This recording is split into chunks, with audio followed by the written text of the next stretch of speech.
Good evening, everyone. And again, I have to thank everyone for coming out tonight. We've had a lecture a week now for the past month, and I know it's a commitment to come out here, so thank you. This is actually going to be the last talk for a month until the end of September, and it's a really great note to end the first quarter of lectures on. As we've said every lecture since we started, this is also in honor of Doreen Adengo, a female African architect who passed away about a month ago. So we made the commitment to honoring Doreen every time we have a lecture this quarter. And you know, when I first started thinking about a name for this institute, the African Futures Institute, I was actually in Edinburgh in the UK in the depths of winter 2020. And I knew I would be returning home after nearly a decade away. And I knew I wanted to start something, a school, a research center, a think tank, a platform, but I didn't really have a clear idea what it would be. And I often start a project by thinking about the title, and as I was walking up Lauriston Place in the old town in the snow, I suddenly looked to my right and I saw an enormous billboard announcing the Edinburgh Futures Institute, the EFI. And I thought, yes, that's it, the African Futures Institute. And it was really important to me that it implied that there is more than one future, and also that it would be genuinely Pan-African, not just in terms of the continent, but also in terms of our diaspora. I wanted to create a space, a place, a school, where issues that are pertinent to Africans in the widest possible sense of the word, those with African ancestry, nationality, heritage, those who have chosen to live and work here, Africans with a more complex sense of identity than race and color, West, East, North Africans and South Africans, whose relationship to the rest of Africa has been difficult and fraught. Paleoanthropologists tell us that there is more biological diversity on the African continent than in the rest of the world put together. And it took me quite some time to work out the implications of that statement. Simply put, everyone outside Africa, outside the African continent, across the entire world, is biologically related to a group of some 100 early humans who left the continent via the land bridge that connected Africa to the Middle East. So at the deepest, most fundamental level, we are all African. And that does not diminish the traumatic history of the transatlantic slave trade, the taking away of the earth from black and brown peoples across its surface over the past 1,000 years. And in some places, that trauma is still so close to the surface of everyday life that it cannot be avoided, cannot not be spoken about, cannot be healed, at least not yet. And it was in that context that I met Kate Otten some 15 years ago. I knew of her work as an architect through the Women's Jail Project in Johannesburg, which I hope she will talk about today. And South Africa has, and I believe this is still true, a disproportionately high percentage of female-owned and run architectural practices. And the name Otten to me sounded vaguely Dutch. We met at a restaurant with a few other people, and then she invited me to her house, Lulu Katati, which I hope she will talk about. What was striking was that the house was nothing like the women's jail. In other words, this appeared to me not to be an architect with a signature, but an architect with another sensibility. And as we got to know one another, I realized that there is a signature, but it is not stylistic. Her signature resonates on a different frequency altogether. I've had the great good fortune to know a number of people in whom generosity is as fundamental a characteristic as the color of their hair or their eyes. And when I say generosity, I don't mean that they pay for meals in restaurants or that they come to your house bearing gifts, although Kate does that. But I'm talking about a far more profound generosity, which has to do with the way one navigates the world. To conceive of a new kind of future for Africa requires a kind of generosity that is not facile or glib or worse, a superficial pleasantness that masks deep self-hatred. To know oneself properly, completely, in all our complexity, is always a work in progress, a process rather than a destination. And in all the time I've known Kate, both as a person and as an architect, I have come to value her commitment to meeting the world generously above all else. However difficult or complex or painful it may be. And hers is one of the most difficult journeys of any architect I have ever known. At one level, every architect aspires to create his or her own or their own language, that word's signature again, that will be recognized and hopefully celebrated by those who inhabit or visit your buildings. The education process is the first step in defining that language, choosing this way of design over that. And in some ways, the first few years in practice refine that language. It is no accident that most practicing architects in their 50s are described as young, thank God, because that process of developing one's own language takes time. What is the language with which Kate Otten writes herself and her own history as a white South African into the world, and not just any world, but into this one, an African one? What architectural precedents can she call or draw on to speak authentically in a way that respects the past, but is not imprisoned by it?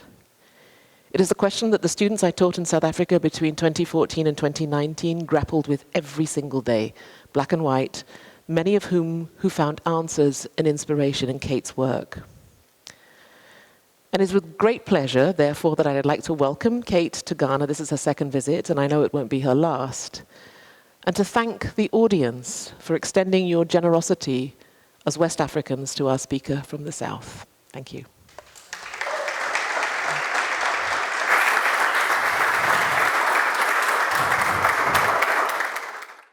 I believe that the story of our work can be seen in an accumulation of experiences, experiments, and investigations of our lives.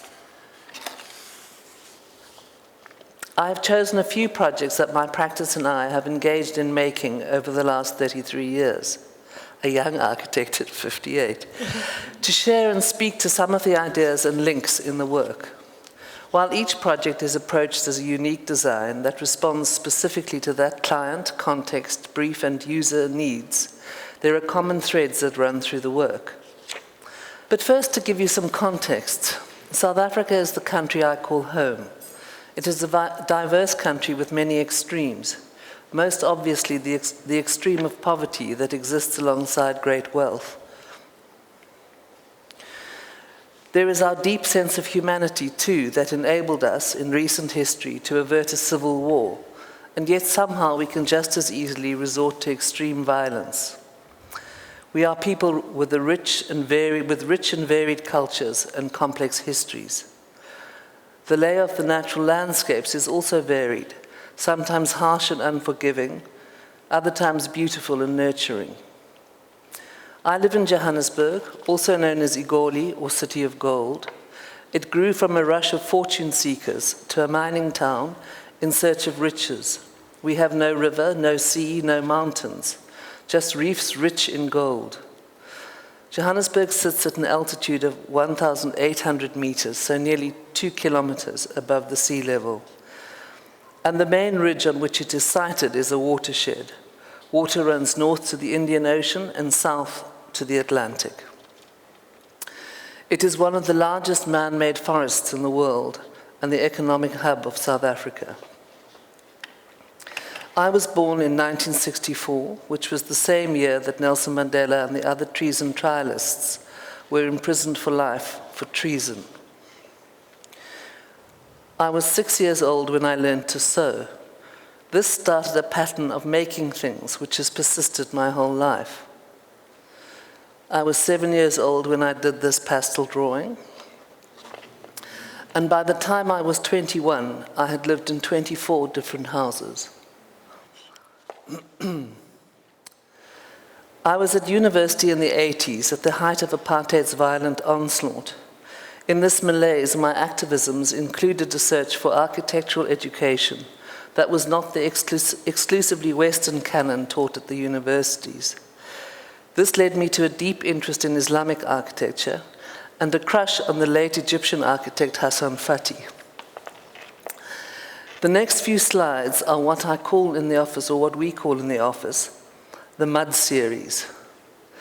It speaks to how the use of earth as a building material and an interest in Islamic architecture are threads woven through my work.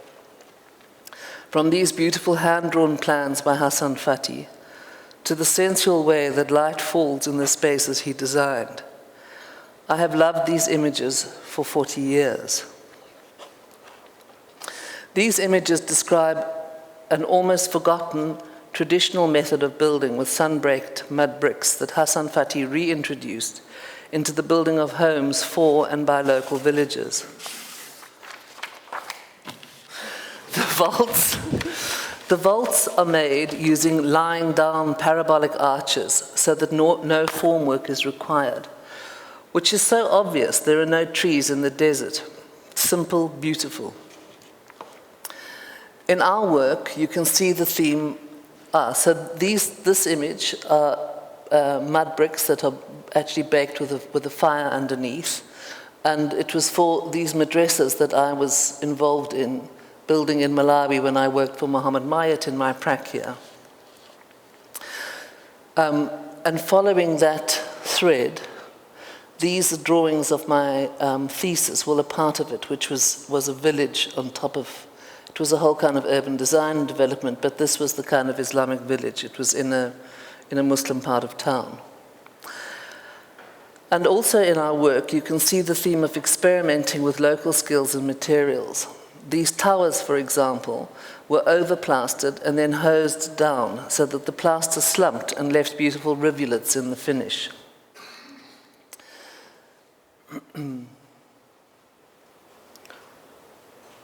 I think the idea of handmade is kind of common to all this work. And then more recently around earth wall in a quite upmarket home.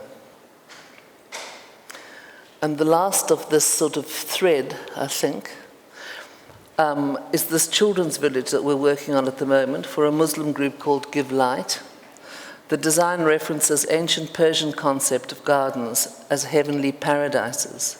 The garden is walled, here using rammed earth, and water is an important feature.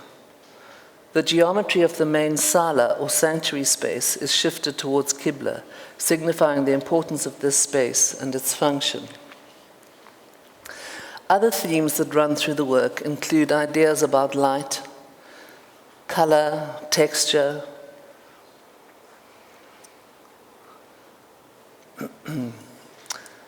animation, and visual delight.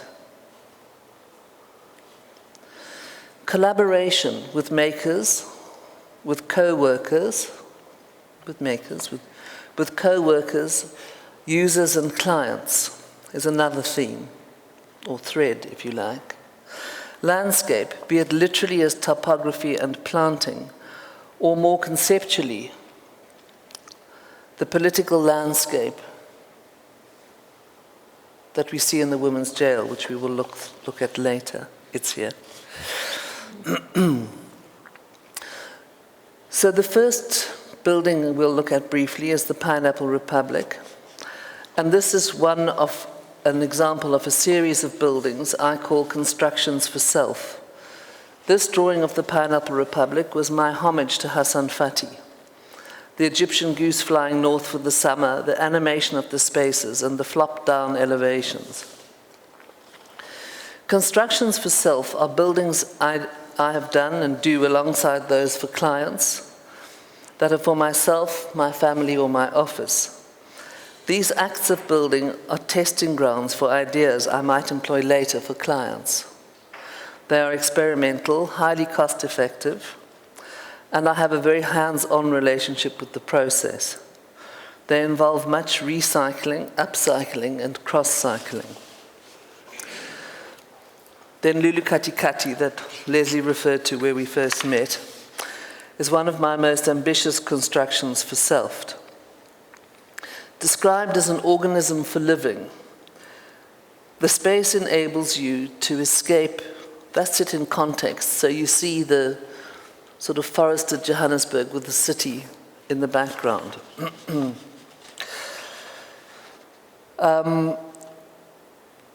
The space enables you to escape a hectic urban existence and feel connected to the elements and to nature.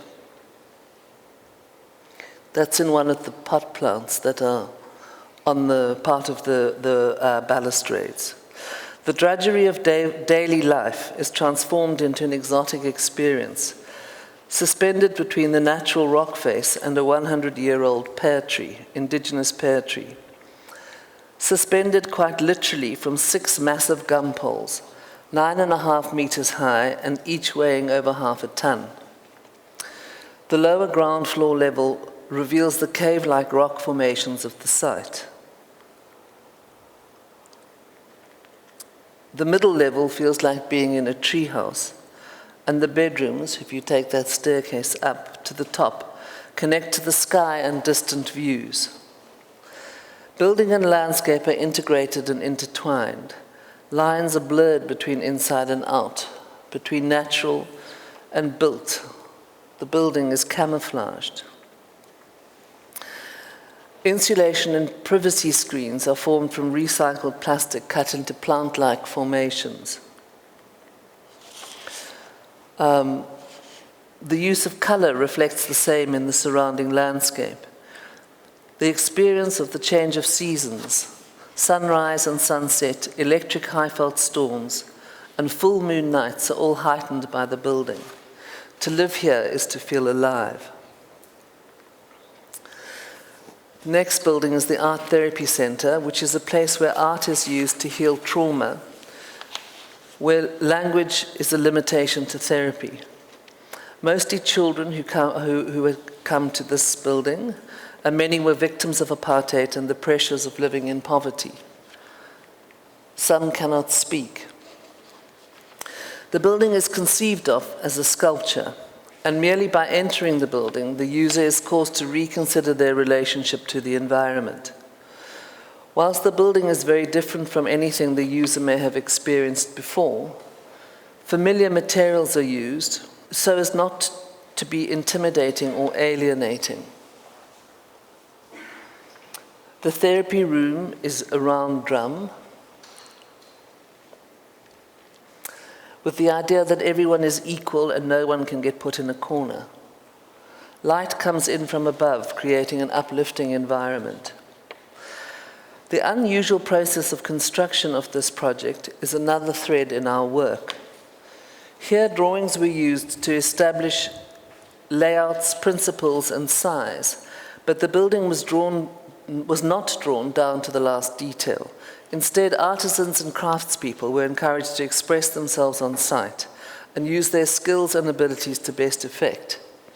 This brickwork patterning, for example, as well as the almost filigree patterning of the roof timbers, so this is the drawing, and then that is how the veranda resulted, are examples of this, I suppose, mode or process of making architecture that we've done quite a lot of. The next project is the Wits University Rural Facility, which is situated some 480 kilometers from the Johannesburg campus. It provides an internationally recognized alternative teaching platform for in-situ research into indigenous fauna and flora, conservation, and socio-economic policy and practice for rural communities. The project brief was to upgrade and expand this unique offering while ensuring respect and regeneration of the natural heritage resource. To limit impact, the expanded facility was located on a previously disturbed ground. The area was carefully surveyed and measured, with all existing significant trees positioned and identified, as well as existing buildings. Where possible, existing buildings were adapted, existing dirt roads reused, and the area pedestrianized. An architectural language and master plan were developed that enabled a phased implementation as funds permitted. The buildings were designed as singular spaces linked by covered walkways, thus allowing the various paths to shift to accommodate the terrain and protected trees, simultaneously creating a variety of courtyards, gathering spaces, and informal teaching spaces, giving prominence as much to the spaces between as to the actual built form. The roofs rise and fall, slipping underneath and between the existing tree cover, and even allowing trees to grow through the building. Only 2 trees were removed in construction, and they were not endemic to the area. Visual corridors to the bushveld are opened up. The site breathes, and wildlife can wander through freely between the structures. I want the wildlife wandering freely. It's a water buck, what can I say? Through a careful use of color and scale, the buildings recede into the landscape. The facilities use, just before I continue that, so we also did the interiors of the building, and all of these things are pods and the sort of shells of the fruit that we found in the area, and that is a coffee table, for example. So there's this kind of connection to the environment all along. These chickens, which you see kind of have a feature and run through my work, are local carvings that are kind of crafts typical of the area. And so we incorporated all those things into the facility. Local material, skills, and labor are used throughout, thus benefiting the surrounding communities. Economic, social, and environmental sustainability were a natural extension of the design. Previously damaged areas were rehabilitated, thus ensuring the protection of the environment into the future. So the next project I'll speak about is My Little Red House, which is another construction for self. And here, through a process of removal, restoration, adaptation, and addition, this 1930s arts and crafts style house was coaxed into a contemporary version of its former self. Historically, the arts and crafts movement grew out of a concern for the effects of industrialization on design, on traditional skills, and on the lives of ordinary people. A renewed value was placed on the quality of materials, design, and the well-being of people. These principles are reflected in our interventions into this house. A faceted pitched red box was added, filling in the kind of missing corner of the original plan. And a barn-like timber portal frame structure encapsulates the old garage and storeroom, turning a mundane collection of odd buildings into a double-story service studio.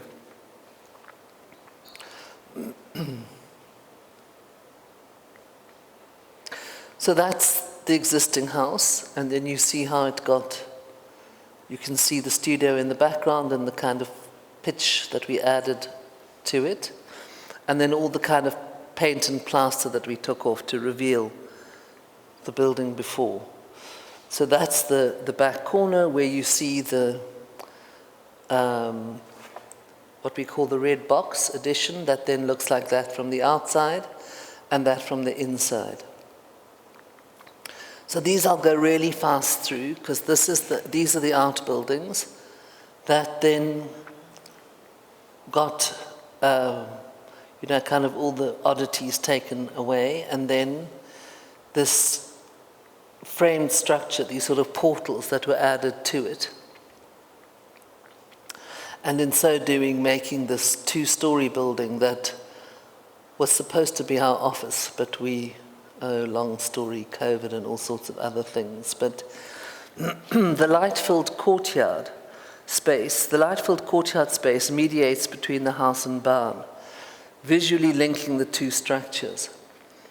Materials, color, and scale have been carefully considered to retain the human and, dare I say, feminine charm of the quality of the original arts and crafts style house.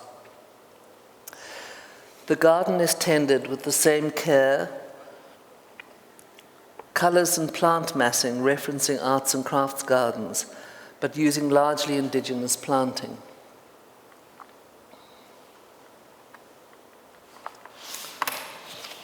Law on Keys.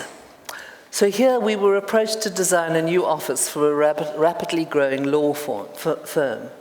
This became a journey that challenged assumptions of what corporate and commercial architecture should be. Our design sought to re-script the idea of office, to transform a traditional, formal, masculine law office into a space that is uplifting, inspiring and humane, with the users at the center of our focus. So this, for example, it's an area where there was loads of pregnant women in the office. So this became, instead of where you could relax and take a weight off, and look out at the view. It's what that space was for. We crafted spaces to suit and fit the people, rather than creating a building that you kind of fit them into.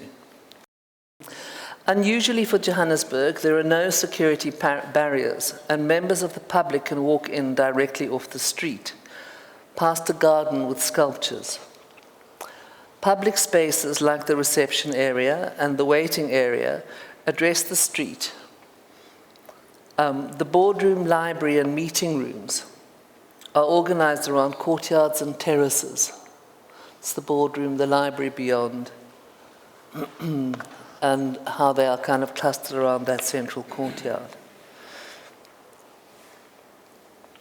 The open plan offices look into that internal courtyard that we saw before and out towards the city, whilst individual offices are a glass box contained by a planted green screen. There are no passages. One moves past courtyards and through informal meeting spaces, always with a different orientation and distant view of the city, or near view of planting. Each room is designed specifically for its use, with a particular emphasis on sensory responses: color, touch, acoustics, warmth, light, and views. Referring to the idea of Johannesburg as a large urban forest, inspired the idea of fabricating landscapes. So that is a view of Johannesburg, which frankly it doesn't look like anyone lives there, but we do. So working with this fabricating landscapes, there are three types. The first being these planted screens, a 3-story planted green screen that wraps around the glass office boxes, filtering the west sun and visually screening the busy arterial road, with cutouts in the mesh that frame views of the city and of the rising and setting sun. So we could wait very patiently for this to grow, or we could move to that in full swing. The second type of fabricated landscape is the lush green wall and floor that carpets the intensely visible central courtyard. And there you can see it, which also offers skylights down to the lowest level.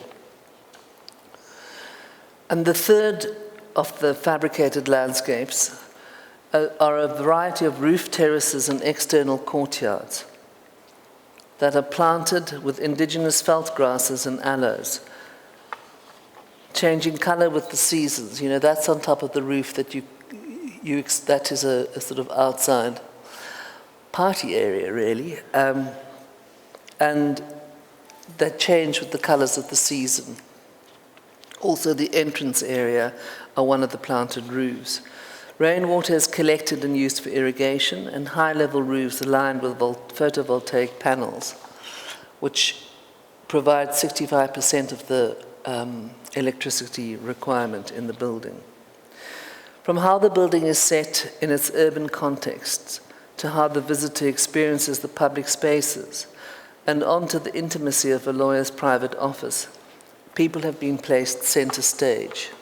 So we also designed the furniture, that is an example of. On the ridge of Johannesburg that runs east-west is Gabriels Garden, a 1930s heritage home which is now a national monument. The first stage of this commission was to restore the existing house and garden. So you can see in that section the existing house, which is on top of the ridge. And the addition of the pavilion, which is at the bottom. That's the pavilion. which is a home office, followed the restoration. The pavilion is conceptualized as a landscape, as part of the language of the garden.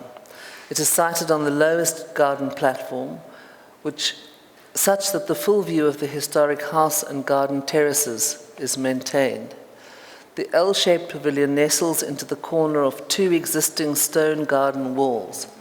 So this is a ramp up, and that is the stone wall that I'm talking about, and this is a ramp goes down that way and out, again the stone wall. And I think really important to kind of visualize those with these as the inserts.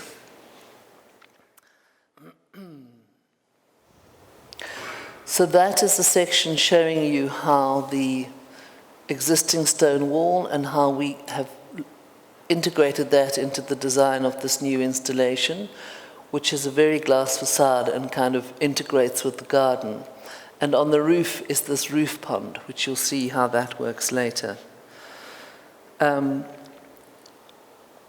So I'm sitting looking at the ramp that goes up, and that is the sort of insertion of the building, without touching any of the existing planting or retaining walls. And then looking to my left is that retaining wall, and then that is how the building forms that. And all the original water features and paths, etc., were all restored and integrated into the design. So you can see how the existing building remains very clearly visible with this very contemporary work of architecture inserted into the bottom part. Boundaries between inside and out are blurred, between garden and building, and between new and existing, meaning the walls. The space has ample natural lighting, cooling and ventilation. And summer rainfall causes these old stone walls to be damp, further moderating the temperature.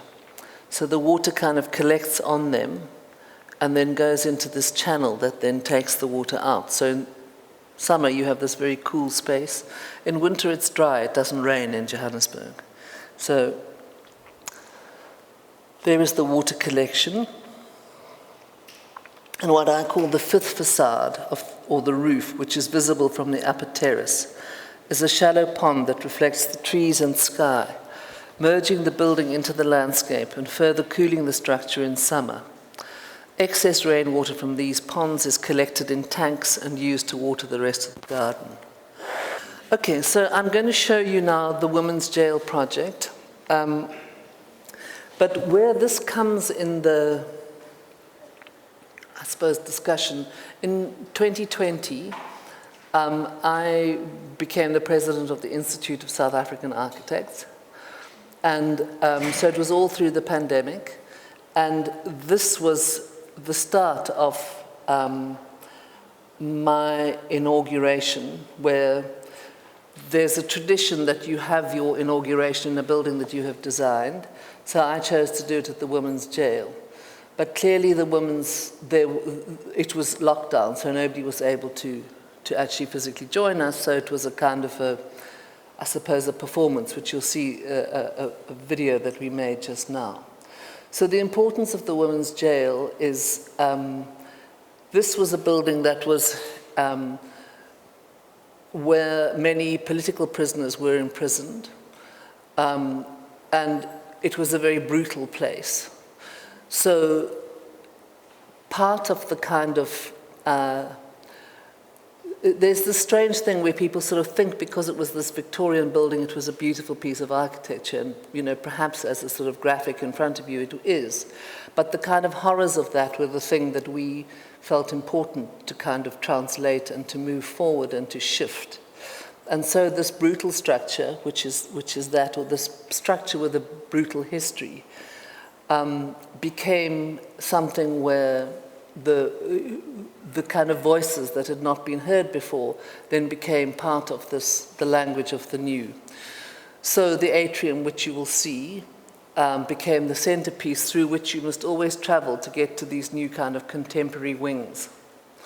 And there was close sort of workshopping, if you like, with ex-prisoners to understand things better.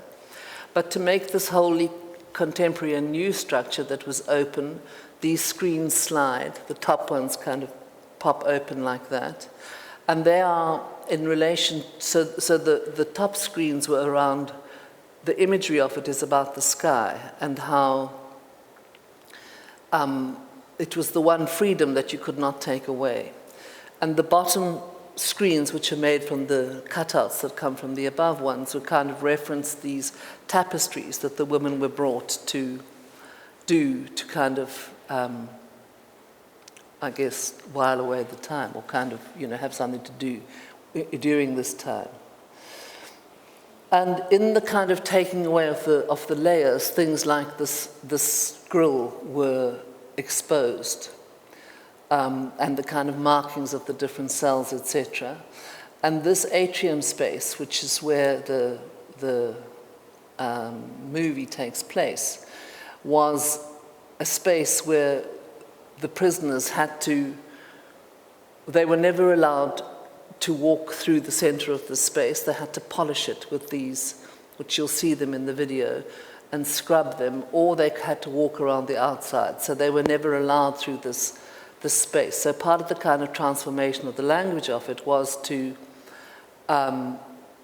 use this space as the point through which you walk to get to every new intervention, or it's a kind of a living museum and occupied by the human rights commissions.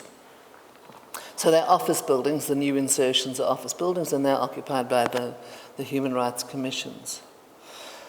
And this gesture of kind of jumping out over this very strong wall that had kept everyone inside is this quite overt, I suppose, act of freedom.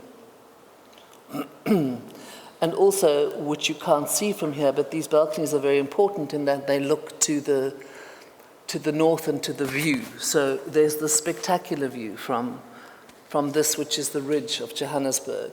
But obviously that was not something that prisoners were ever privileged to have. So it's kind of re-scripting that and rewriting it. And it was a very important building that we were involved in, and so became, I think, an important part in which to have the ceremony of my inauguration. So this is when we were preparing the atrium.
So I think what was also fantastic was actually the making of that movie, and it was an incredible kind of translation of a process of architecture in many ways.